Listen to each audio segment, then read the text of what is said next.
ایک جوان یہ کہے کہ میں ڈپریشن میں چلا گیا، یہ سمجھ سے باہر بات ہے یار. اتنے ایوینیوز ہیں، آپ کما سکتے ہیں. آپ کو کیا چاہیے؟ آپ کو کیا چاہیے؟ کیا ایک جوان آج کل کی ڈیٹ کے اندر 500 بھی نہیں کما سکتا ہے؟ بالکل یار اتنے ایوینیوز ہیں آپ کے پاس. اگر آپ کمانا چاہیں گے آپ کما سکتے ہیں. یہ نہیں ہے کہ آپ کو صرف نوکری ملنی چاہیے. کتنے لوگوں کو نوکری دے دیں؟ 1% کو نوکری ملے گی. ہمارے جو بزرگ تھے وہ کہاں سے روزی روٹی کماتے تھے؟ کھیتی باڑی کر کے.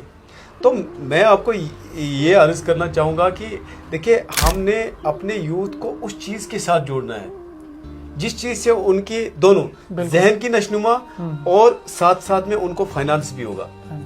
دیکھیں، آپ سسم نے ہمیں بزنس سکھایا نا، انہوں نے غلامی نہیں سکھائی، بزنس سکھایا. اب اگر آپ بزنس کرتے ہیں، اگر آپ چھوٹے لیول پہ بزنس کرتے ہیں، جب ہمارا پرائم منسٹر وہ چائے سے شروع کرتا ہے اور پرائم منسٹر بن جاتا ہے، کیا ہمارے بچوں کے اندر ٹیلنٹ نہیں؟ اگر ہم دیکھیں گے تو سب سے زیادہ ٹیلنٹ ہمارے کشمیر کے بچوں کے اندر ہے، ہمارے کشمیر کے یوتھ کے اندر ہے. تو اب کہاں پہ دقت ہے؟ دقت یہ ہے کہ ہمارے یوتھ کو کوئی ڈائریکشن نہیں دیتا ہے.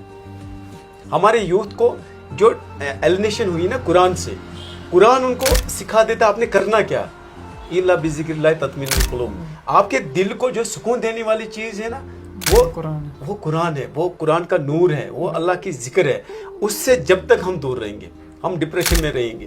کیونکہ ڈپریشن کی وجہ جو ہے نا وہ یہ ہے کہ جو چیز آپ نے کرنا ہے اگر آپ نے وہ چیز نہیں کی، لقد خلقنا الانسان فی احسن تقویم، اللہ رب العزت نے بہترین شکل و صورت دے دیا، آپ کو بہترین سانچہ دے دیا. آپ تو پتھر سے بھی روزی کما سکتے ہیں. آپ کے اندر اللہ رب نے وہ صلاحیت رکھی ہے، آپ کہیں سے بھی کما سکتے ہیں. آپ کو یہ چیز نہیں ہے کہ اب میں کہاں سے کماؤں گا. روزی آپ کی مقدر کی چیز ہے، وہ آپ کو مل جائے گی. اب آپ ڈپریشن میں اپنے آپ کو کیوں؟ جتنا آپ خوش رکھ سکتے ہیں نا اپنے آپ کو اتنا خوش رکھیں. جتنا آپ خوش رہنا چاہیں گے اتنا خوش رہ سکتے ہیں آپ. لیکن ڈیپینڈ کرتا ہے کہ آپ کیسے کام کرتے ہیں. آپ قرآن کے ساتھ اپنے آپ کو جوڑیے. آپ دیکھیے ہر مسئلے کا حل قرآن کے اندر ہے، حدیث کے اندر ہے، سیرت کے اندر ہے. تو مجھے نہیں لگتا کہ اگر ایک آدمی قرآن پڑھتا ہے، سیرت کے ساتھ اٹیچ ہوتا ہے تو اس کو ڈپریشن ہوگی. بالکل نہیں ہوگی. قرآن ایک ایسی چیز ہے، قرآن ایک ایسی دوا ہے، قرآن ایک ایسی کتاب ہے جو اللہ پاک کی کتاب ہے، اور قرآن کے اندر ہمارے ہر مسئلے کا حل ہے.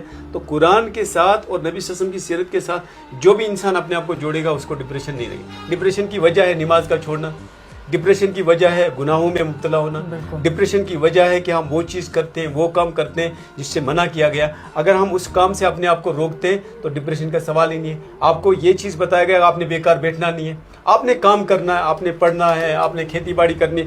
جو بھی آپ کے پاس سسٹم ہے، جہاں پہ بھی آپ ہیں، آپ طالب علم ہیں تو طالب علم میں آپ نے پورا ہنر دکھانا ہے اپنا.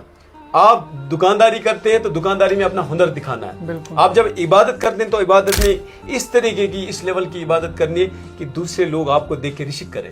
تو یہ چیز، اس چیز کی کمی ہے کہ ہم وہ چیز نہیں کر رہے ہیں جو چیز ہمیں کرنی ہے. اور جس وقت کوئی کام کرنا ہے تو ایک ہی کام کو کرنا ہے، اس کو بھی اس کو بھی اس کو بھی اس کو بھی ٹائم نہیں دینا. ایک کام کریں گے تو ڈپریشن سے باہر آ جائیں گے. اور ڈپریشن سے باہر نکلنے کا ایک ہی راستہ ہے، اپنے آپ کو قرآن اور نبی صلی اللہ علیہ وسلم کی سیرت کے ساتھ جوڑ.